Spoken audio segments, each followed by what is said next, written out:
Good afternoon, ladies and gentlemen. Welcome. Dawes County Board of Commissioners work session. Today is Thursday, April 16th, 2026.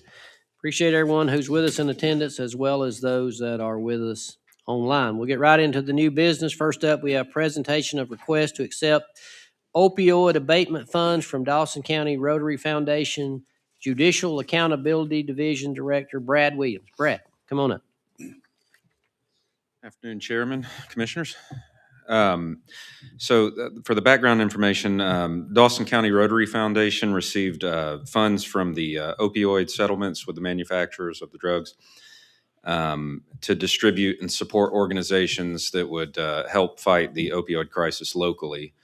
They did choose to provide $4,505 to Dawson County Treatment Services to help give training to our staff that counsel those folks, as well as curriculum materials.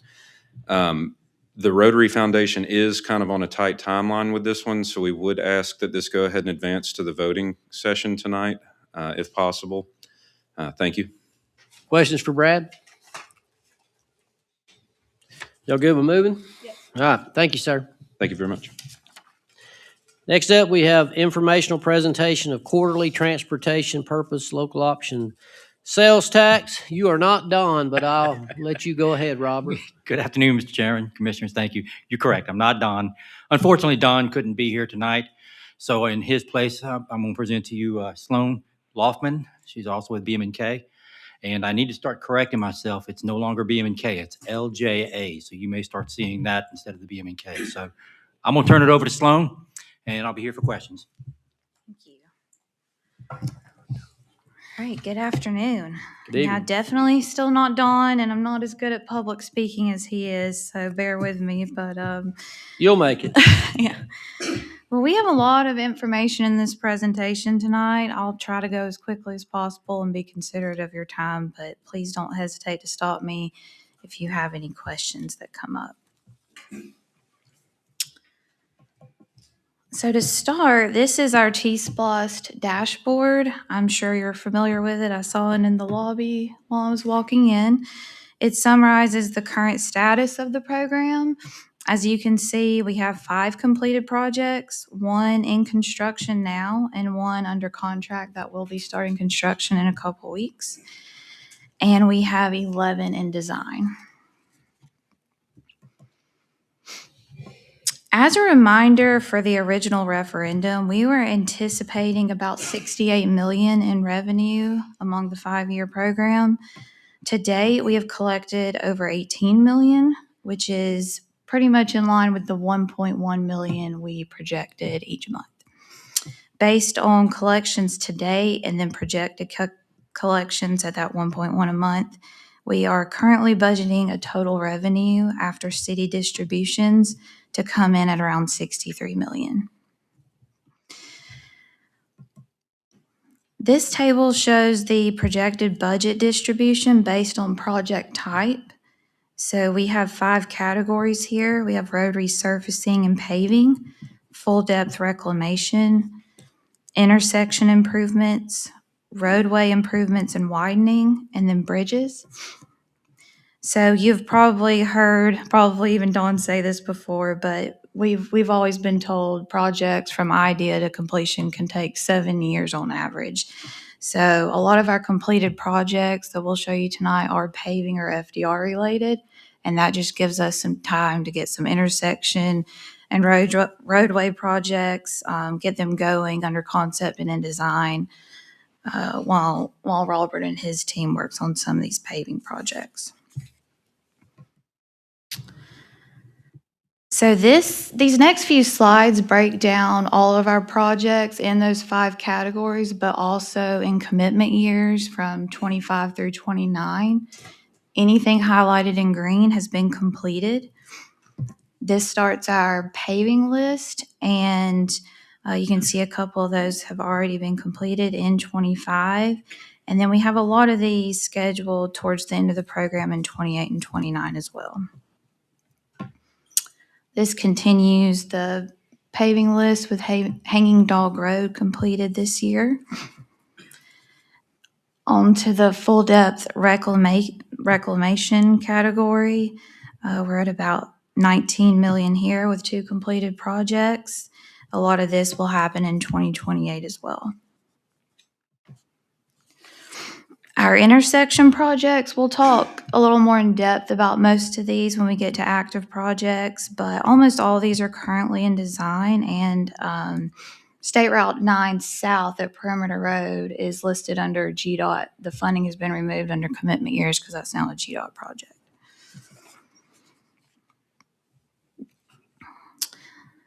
This list is our roadway improvement and widening category. These are pretty scattered throughout the program as far as commitment years, but we do have a couple in construction that will be completed this year, like Longview and Elliott. And I would say at least 10 of these are currently in concept or design as well. And then we have one bridge, Steve Tate Highway Bridge, that is planned for commitment years 28 and 29. All right, on to active projects. Elliott Road was awarded to Allied for just under $1 million earlier this year.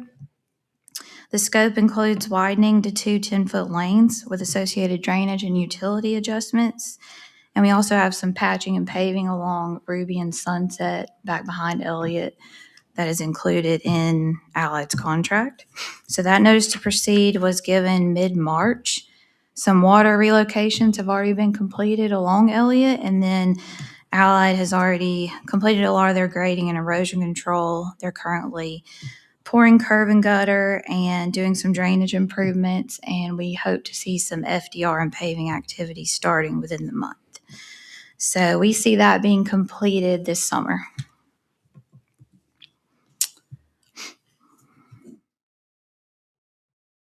All right, Longview Drive. This one was awarded to RB for $830,000. It includes some drainage improvements, buried debris removal, curb replacement, and some patching and resurfacing. There are some current activities going on out there, mostly water line relocations, but we are hoping to start the roadway work in a couple weeks. And we also see this one being finished probably late summer, early fall. All right, State Route 53 at Lumpkin Campground Road. So this one was in progress before we came along with the T-Plus program. It's a quick response job, and it's been slowly morphed into a bigger project. It currently includes added turn lanes and a new traffic signal installation, as well as media improvements along State Route 53. Signal plans were approved earlier this year, and we are currently working on final plans, utility coordination, and some right-of-way acquisition.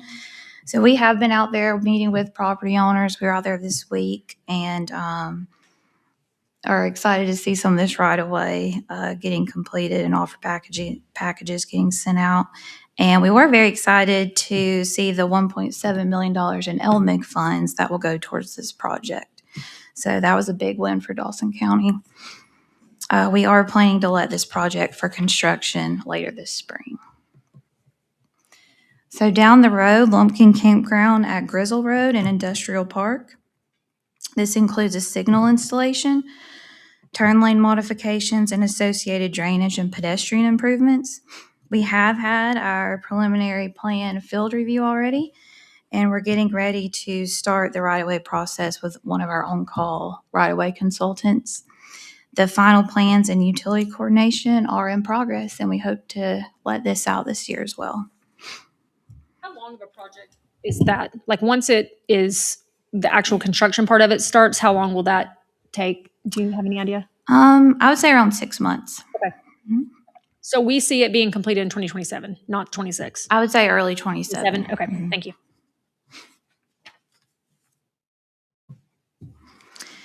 All right, State Route 9 North at Perimeter Road. So we have been working with one of our on-call engineering firms on this.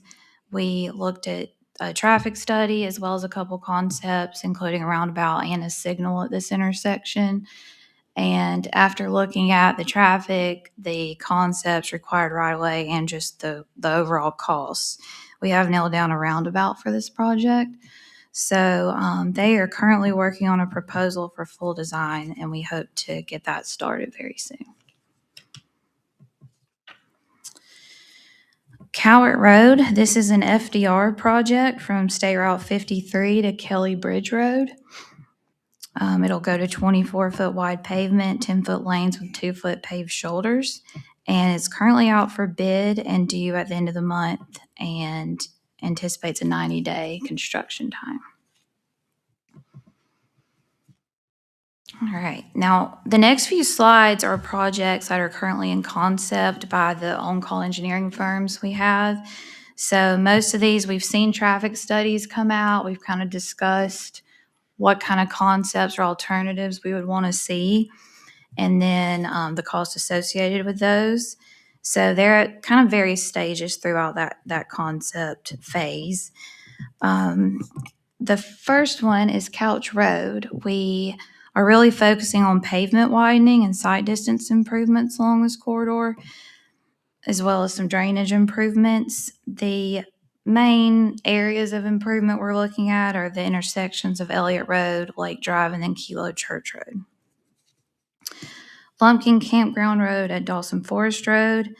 Traffic data has been studied, and all those counts are completed, and we have concepts in progress there. We anticipate seeing a lane addition at this roundabout, but we do plan to see other alternatives as well to fix some of the movements through there. Before you move forward, oh, sorry, go ahead. I have a quick question on Couch Road. Yeah, sure. Right there in front of, well, it's, I guess, right before you get to Lakeview Drive. It's a real big curve.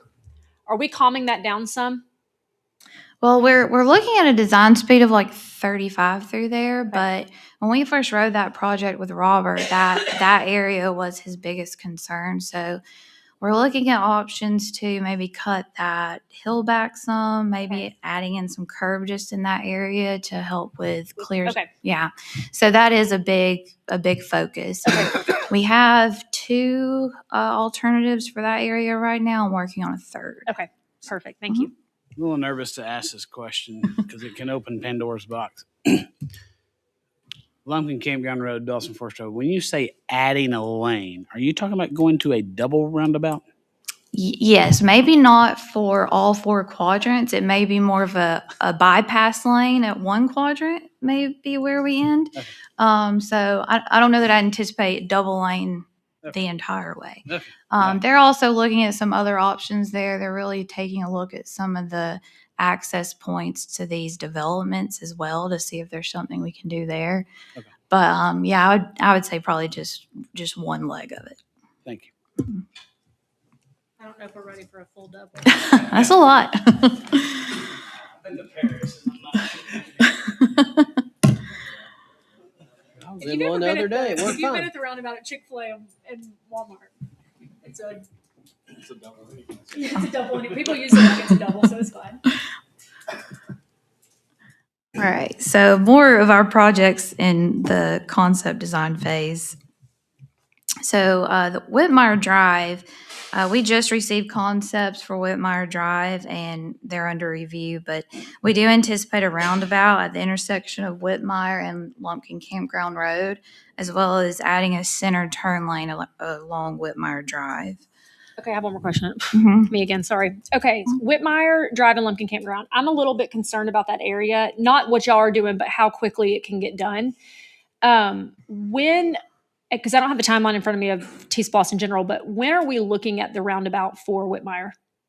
So it's in concept now. We just got them in the last few days. So assuming everything looks good, the costs kind of line up with where we think it will.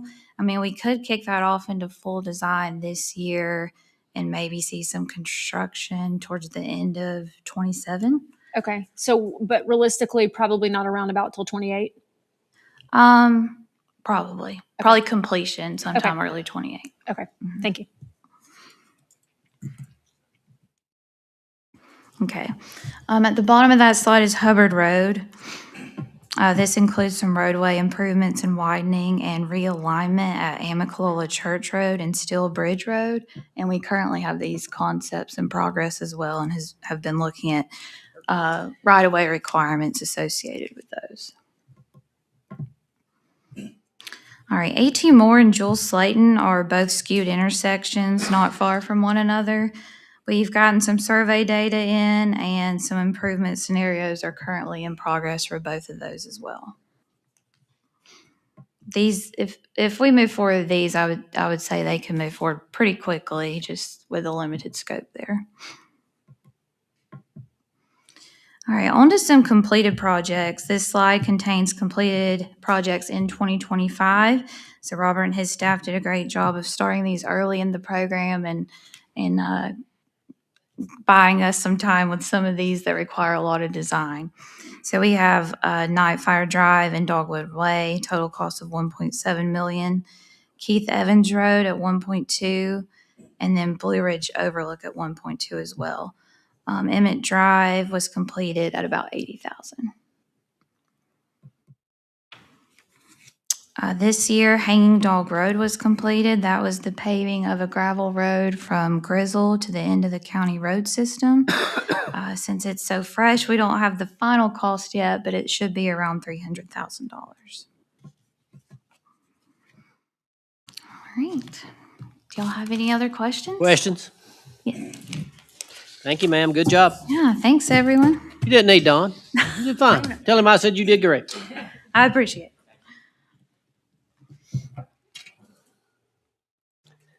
All right, next up, we have presentation of FY 2026 Legacy Link Contract Addendum Number 1. Senior Services Director, Dawn Johnson. Dawn, number 1. Number one, and they're going to give us, Legacy Link has proposed Amendment 1, Addendum 1 of $4,228. That will go towards congregate and home delivered meals. Of course, we end July 1st, so they've got to, we'll vote on that at the May meeting, but I really anticipate us to have an addendum too, but they've got to get it to us quickly so we can dispense that money, and I'm not sure how much it'll be. So this does not have to be ratified. It can go on, and we'll expense it out in May. Questions? Go ahead. Anybody got questions? Go ahead.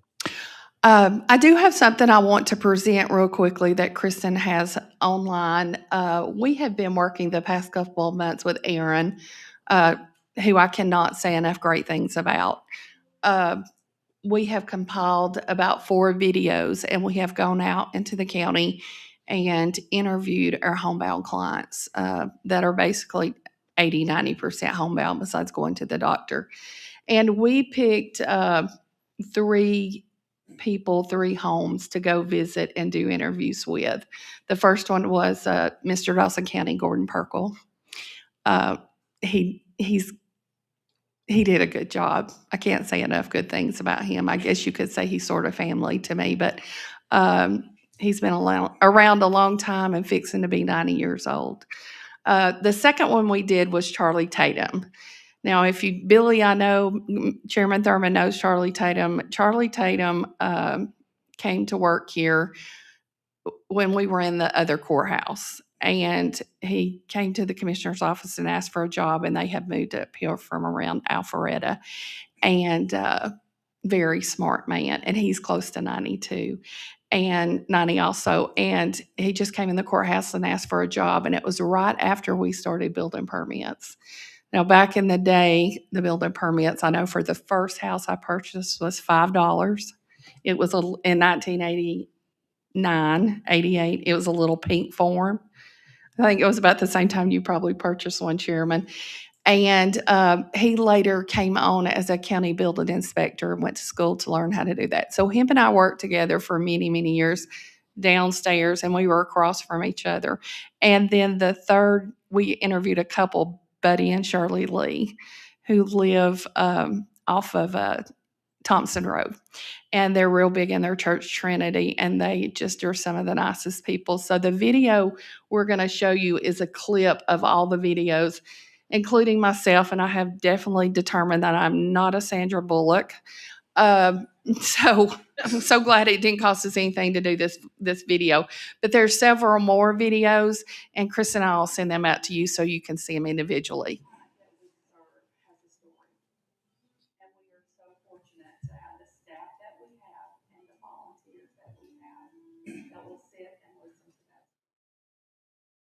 We have a great number of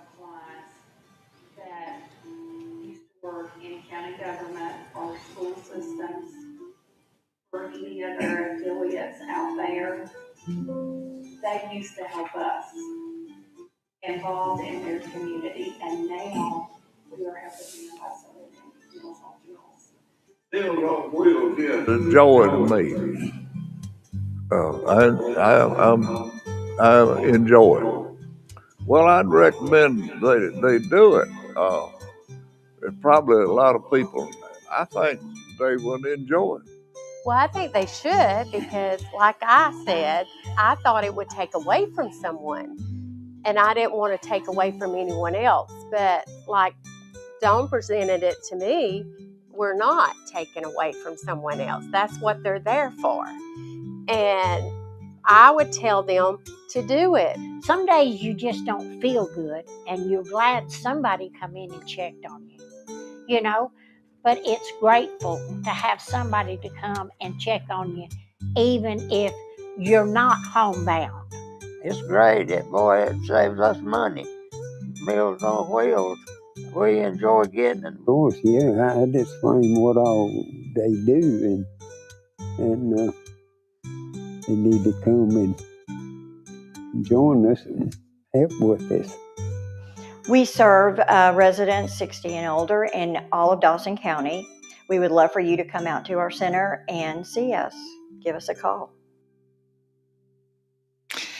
It really was great going into these people's homes. It's not like I haven't ever been into them, but our goal is to try to reach those people out there that we have still not reached. I got a text earlier from the place that we work with, and this was someone that really, really needed something that we're going to try to get together and get them on our food program and take them food. But, you know, you look back and you look how lucky we are, really. And at one point, my dad was on Meals on Wheels. And it wasn't that my mom was just exhausted, and my dad is currently on hospice, and now he can't eat the food because he's on a more bland, strict diet. But there's so many people that it helps, and it's not really any monetary thing to do with it. So we're just fortunate, and we're fortunate to you guys that we don't have a wait list. And when you look at the people, there's sometimes people on a wait list in other counties in Northeast Georgia for 6 months to a year before they can get on there. And thanks to you, the board, we have never had a wait list. Y'all let us go ahead and start people, and the money was there, and finance works well with us to do that. So thank you, and we'll send the videos out so you can see them all. And Aaron's already emailed me and said he's going to start posting them as soon as we give him the go-to. Thanks for doing the video. Okay, thank you. Thanks, Dawn. All right, next up, we have presentation of amended Board of Commissioners Rules of Procedure. County Attorney, Ms. Davis. Yes, sir. Mr. Chairman, members of the board, this is really a tedious little housekeeping exercise. If you notice, the adoption date when this was last touched is 2004. So it's been quite a while since the rules of procedure have been addressed. And so based upon some recent questions, I have proposed some revisions that would do a few things. One, to conform with some law that's come down in the meantime since 2004 related to public comment and various things, as well as to conform into our practice and also just best practices. There are some references in here to procedures that are Robert's Rules of Order, kind of archaic procedures that we don't really utilize, and they just, I think, would be confusing to members of the commission as well as the public because we don't use them and they don't make a lot of sense because they are somewhat archaic and meant for General Assembly type situations that Robert's Rules covers. And so by and large, with that as just a high level introduction, I'm happy to answer any questions, but I know I submitted these to you last week. You may not have had a lot of time to look at them yet. It's not anything that requires a public hearing. And so it's something that we can work through and then place on an agenda whenever you're ready to do that. There's no magic requirement that we have to adopt them by a certain time or go through any other procedure other than the board making a motion for consideration on a future agenda. So knowing that you haven't had a lot of time with them, I might suggest that you just take your time reviewing them and let me know if you have any questions, any comments. There may be some things that I modified based upon my view of a best practice, or my view of a Roberts rule that we don't use and you think it should be different, and that's certainly fine. There's some of the issues that are legal, but more than not, they're just a matter of practice that I see other places and what I think would work well. So totally, largely at your policy discretion. So if you don't have any questions, then we can just defer this to additional study. Any questions for Ms. Davis? Thank you. Thank you, ma'am. County manager report. Joey? Thank you, Mr. Chairman. Just two items tonight. Your flash report for the month of March, as well as a list of agreements and contracts, are in your packet as normal. And secondly, a reminder of the grand opening. I think some invitations like this went out for the new Dawson County Health Department, Environmental Health, and our Judicial Accountability Building, which is located at 751 Highway 53.